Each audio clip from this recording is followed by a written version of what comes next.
오늘 성경 일독을 위해서 우리가 함께 읽어나갈 성경 본문은 민수기 22장부터 24장까지 말씀입니다. 이제 이스라엘 백성이 이미 요단강 동편을 다 점령했습니다. 이제 오히려 가나안 땅의 원주민들에게 이스라엘 백성들은 두려움의 존재가 되었습니다. 이집트 땅에서 종살이하던 이들이 하나님이라는 놀라운 전능자가 그들을 이끌어내셔서 가는 곳마다 이제 승리하고 있다.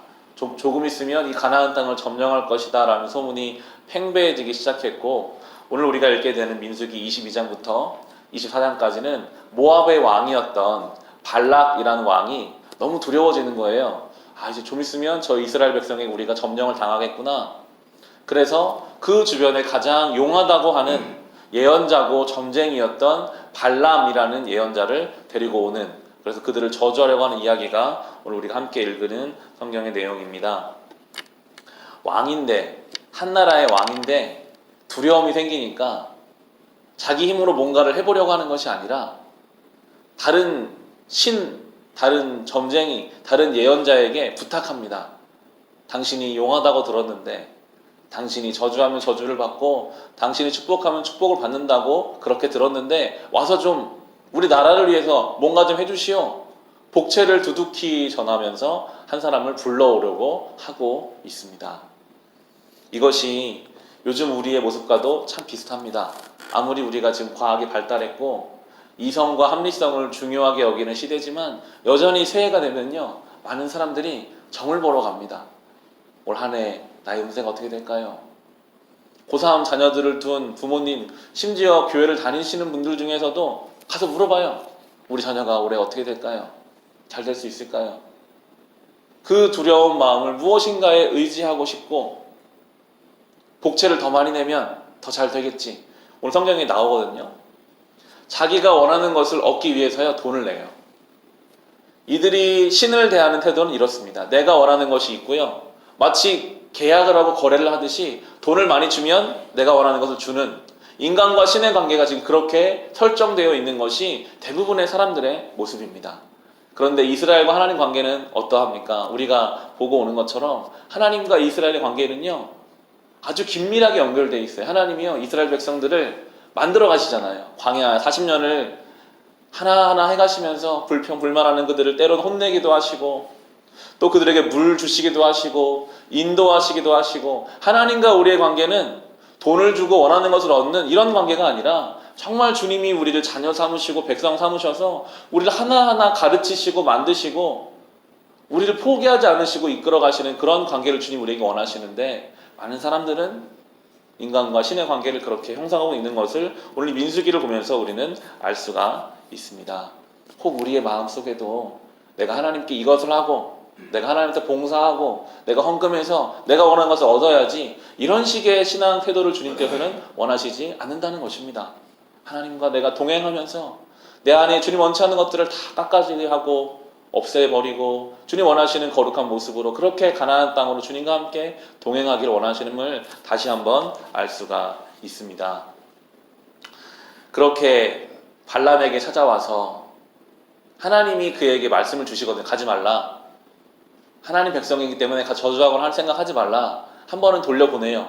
그런데 이번에 더 많은 돈을 가지고 더 많은 신하들을 보내니까 마음이 움직이기 시작합니다.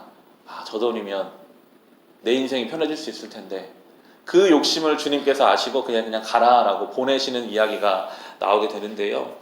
여호수아 나중에 13장에 가보시면 이 발람이라는 사람이 결국 이스라엘 백성에 의해서 죽임을 당하는 장면이 나오는 것으로 보았을 때, 이 점쟁이였던 발람이 선한 목적을 가지고 간 것이 아니라 자기 욕심을 가지고 움직인 것을 알 수가 있습니다.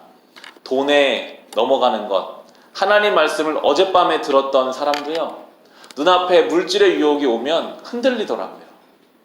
분명히 하나님 은혜를 경험했는데, 분명히 하나님 살아계신 것을 아는데도 눈앞에 엄청나게 많은 재물이 오니까 하나님 말씀을 이제는 끊어버리고 돈으로 넘어가요. 영적인 민감함을 놓쳐버리고 맙니다.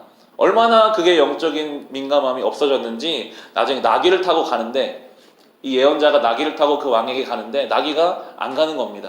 나귀를 막 때렸어요. 왜 안 가냐?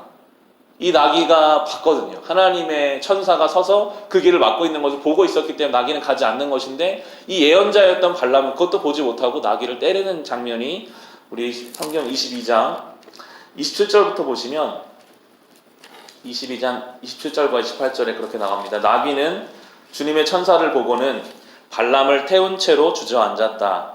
발람은 화가 나서 지팡이로 나귀를 때렸다. 그때에 주님께서 그 나귀의 입을 여시니 그 나귀가 발람에게 말하였다. 제가 주인 어른께 무슨 잘못을 하였기에 저를 이렇게 3번씩이나 때리십니까? 발람이 나귀에게 대답하였다. 너는 나를 놀림감으로 여기느냐? 내가 칼을 가지고 있었더라면 이 자리에서 너를 죽였을 것이다.